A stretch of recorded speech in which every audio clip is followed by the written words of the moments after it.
Okay, now we are going to do the blanket stitch. Okay, I've put my knot in my thread, and it's going to start just like the overstitch. I'm going to start from the back, and I'm going to go over,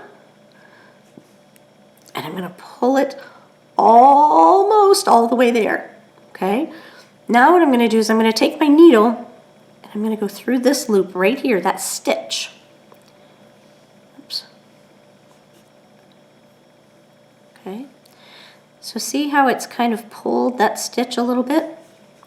So now I'm going to do the next one. I'm going to go over, come from the back.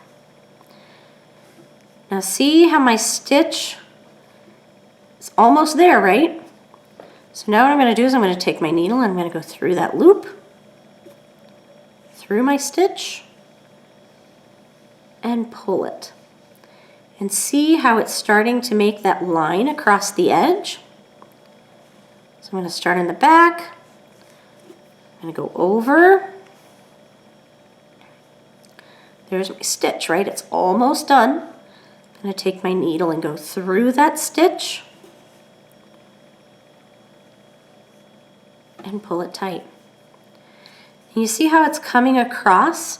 And it's got this cute little line. So this is a decorative stitch. It will still hold things together. It's nice and tight, but it looks pretty.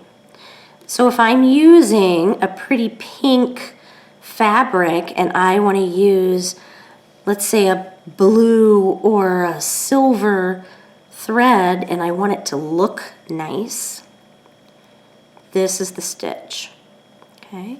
Because now I'm going to have an accent color with my thread, okay?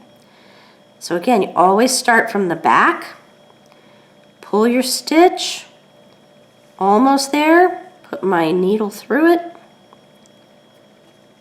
and tighten it, okay? So I've got this nice pretty stitch here. And again, I'm going to come to the back right here at the end of my last stitch.